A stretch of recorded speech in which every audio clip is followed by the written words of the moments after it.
Mamma mia, salut les amis et bienvenue dans cette nouvelle vidéo consacrée à la création d'un réseau social en PHP. Alors dans cette vidéo, nous allons nous intéresser à la pagination. Comme vous pouvez le voir, la liste de nos utilisateurs, elle est gérée sur une seule page. Ce que j'aimerais avoir, c'est plutôt 12 utilisateurs par page, ok? Et j'aurai ici page 1, page 2, page 3, page 4, ainsi de suite. Alors, ce qui est intéressant dans cette histoire, c'est que j'ai déjà eu à expliquer la pagination dans une autre série de vidéos. Et cette série de vidéos était divisée simplement en 3 parties. Partie 1, partie 2, partie 3. Donc, pour ceux qui n'ont pas encore regardé ici cette série de vidéos, je vais vous inviter à aller la regarder. Elle est très bien expliquée pour que vous puissiez comprendre le principe de la pagination. Je trouve que cela va être tout simplement un peu répétitif d'avoir à refaire la même chose, ok? Donc, ce qu'on va faire, on va venir au niveau du site officiel des Teachers du Net, teachersdunet.com.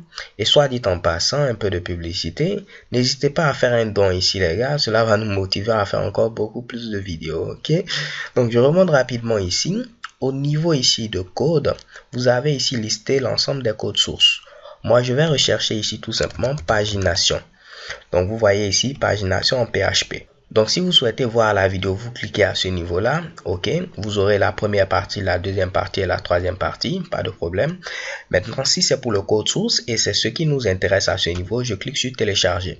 Donc, comme je le dis, les gars, pour ceux qui n'ont pas encore regardé ici, tout simplement, cette série de vidéos, mettez cette vidéo sur pause, consultez-la et revenez. Sinon, tout ce qu'on va avoir va être du charabia pour vous.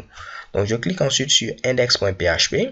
Donc là, vous pouvez voir, c'est GitHub. Donc, GitHub, c'est un service d'hébergement de projets, que ce soit open source ou bien de projets professionnels. OK. Donc, à ce niveau-là, j'ai mis, par exemple, les codes sources sous GitHub, ce qui donne la possibilité à d'autres personnes de pouvoir les améliorer et ainsi de suite. Donc là, je vais choisir ici le fichier index.php parce que c'est ce fichier-là qui contient tout le code source qu'on aura besoin. Donc, on ira étape par étape. Première des choses, vous pouvez voir, on inclut la connexion à la base de données. Donc, si je viens au niveau de notre fichier, listusers.php, nous avons déjà ici inclus la connexion à la base de données. Donc, pas besoin ici d'inclure ici cette première ligne. Ensuite, là, à ce niveau-là, tout cela est du charabia pour nous. Donc, on va le copier jusqu'à s'arrêter ici. Ouh, mamma mia. On va s'arrêter ici avant ce chevron fermant ici de PHP. Donc, je copie toute cette partie, je viens à ce niveau-là et je vais tenter de la mettre entre ici, ce Mitsubishi et ce Mitsubishi-là. Alors, je colle ce code source et ensemble, petit à petit, on va tenter de l'expliquer. Donc, première des choses, vous voyez que ce code n'est pas indenté. Donc, je vais faire CTRL Z.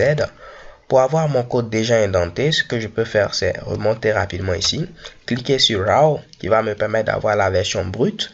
Et vous voyez, cette version brute est indentée, ok. Et je pourrais maintenant copier tous ces Mitsubishi et m'arrêter ici avant le chevron fermant de PHP. Je viens maintenant à ce niveau-là. Si je colle cette fois-ci le code source, vous voyez que tout est bien indenté et pas de problème à ce niveau-là. Donc, il me faudra décaler ces Mitsubishi. Donc, je vais tous les copier. Et avec mon éditeur Sublime Text, j'ai un moyen très facile de pouvoir le décaler.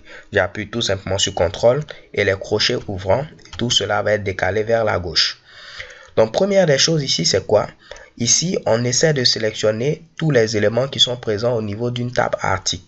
Nous, c'est tout simplement tous les identifiants de nos utilisateurs. Donc, je modifie article par users. Ensuite, qu'est-ce qu'on a mis ici? Nombre total d'articles. Ce sera tout simplement nombre total d'utilisateurs. Nombre d'articles par page, donc ce sera nombre user par page. Et je vais dire 12 utilisateurs par page. Ensuite, nombre page max gauche et droite. Je vais vous l'expliquer dans quelques instants. Je vais le laisser à 4. Mais normalement, si vous avez suivi la série de vidéos, vous allez automatiquement le comprendre. Ici, nombre total article, ce sera nombre total users. À ce niveau, nombre articles par page, ce sera ici nombre users. Et là, normalement, rien n'a changé. Également, rien n'a changé à ce niveau-là. Mais là, en lieu et place de nombre articles par page, ce sera tout simplement nombre users par page. Et également à ce niveau-là, on va mettre nombre users par page. Oups, users comme ceci. Donc, où on fait cette requête-là, on ne va pas l'utiliser. On va utiliser notre requête qu'on avait eu à faire tout juste en haut à ce niveau-là. Donc là, en lieu et place de sélectionner seulement tous les identifiants des utilisateurs, on va sélectionner tous les identifiants des utilisateurs où le champ active est égal à 1. Donc, je mets ici est égal à 1 et je vais utiliser plutôt les doubles cotes pour pouvoir maintenant délimiter mon ma fameuse requête SQL. Ok, donc j'utilise les double quotes et je vais sélectionner les identifiants des utilisateurs où le champ actif est égal à 1. Pas de problème. Si je descends, en lieu et place d'utiliser cette requête là, j'aurai ici notre propre requête que j'avais coupée. Et là, cela va me permettre de pouvoir sélectionner toutes les informations. Mais là, on va inclure maintenant le fameux limite qui a été défini à ce niveau-là. Ce limite-là va permettre de limiter le nombre de résultats et on pourra avoir les utilisateurs qui seront chargés de page en page. Ok, donc je laisse la pagination, pas de problème à ce niveau. Ici également, rien n'a changé, si je ne me trompe pas. Également, rien n'a changé à ce niveau-là. Et je crois que maintenant, tout est parfait. Ce qu'il faudra faire, c'est maintenant afficher la pagination. Donc, je viens au niveau de Views, je choisis listusers.view.php. On doit afficher maintenant la pagination à ce niveau-là. On va tout simplement revenir au niveau de notre code source et voir comment on avait affiché la pagination. Et voilà ce Mitsubishi à ce niveau-là. Donc, je vais le copier. Je reviens au niveau de notre code source. Et tout juste après notre dernier for each à ce niveau-là, je vais coller ce code. Et là, en lieu et place de mettre echo, je vais utiliser cette nouvelle annotation-là. Donc, je vais enlever cela. Également, à ce niveau-là, je n'aurai qu'à mettre maintenant ces fameux Mitsubishi pour dire qu'il faudra afficher la pagination. Comme cela. Et je n'oublie pas d'enlever ces fameux points-virgules-là. Normalement, si je me rends au niveau de ma page, au niveau de list users, je tente d'actualiser. Je dois avoir 12 utilisateurs par page. 1, 2, 3, 4, 5, 6, 7, 8, 9, 10, 11, 12. Check et bam. Je descends à ce niveau-là et vous voyez, j'ai 1, 2, 3, 4, 5 et suivant. Donc là, je viens au niveau de la page 2. OK.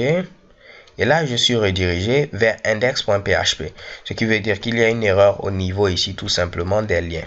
Donc, je viens à ce niveau-là. En lieu et place de index.php, ce sera ici list user. Donc, je vais sélectionner tous les fameux index et je vais les remplacer par list users comme ceci, .php. Tentons de revenir maintenant à ce niveau-là. Je vais faire précédent. Je tente d'actualiser la page. Et cette fois-ci, si je descends à ce niveau-là, je clique sur la page 2. Normalement, je serai redirigé vers la page 2. Vous voyez? Donc là, je vais venir vers la page 6. Je vais tenter de voir le résultat. Et chez Kebam, je suis vers la page 6.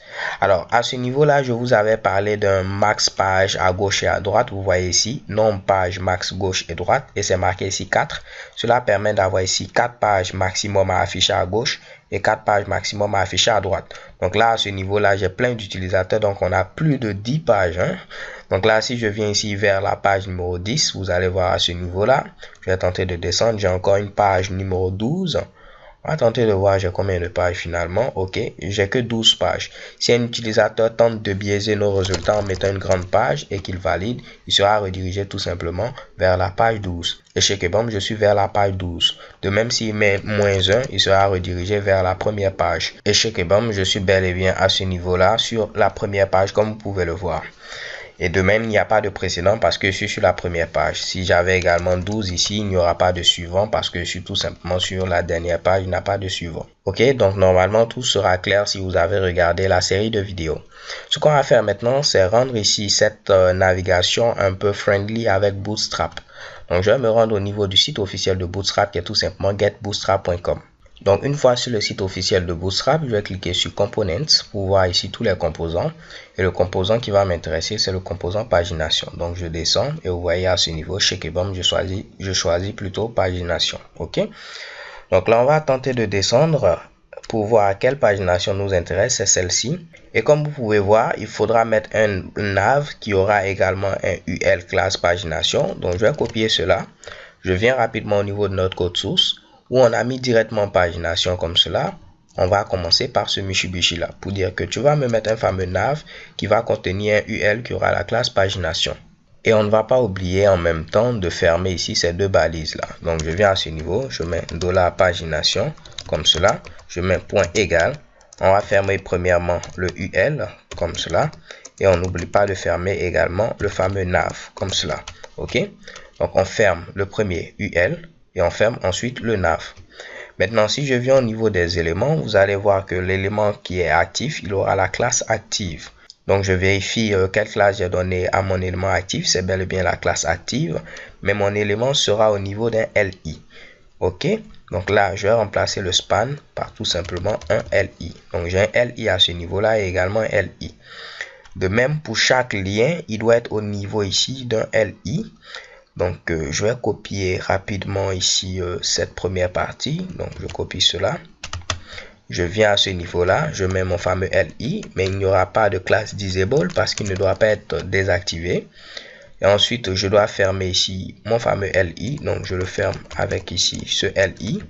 Je n'aurai pas besoin de ces espaces, je les enlève. De même, à ce niveau-là, je les enlève.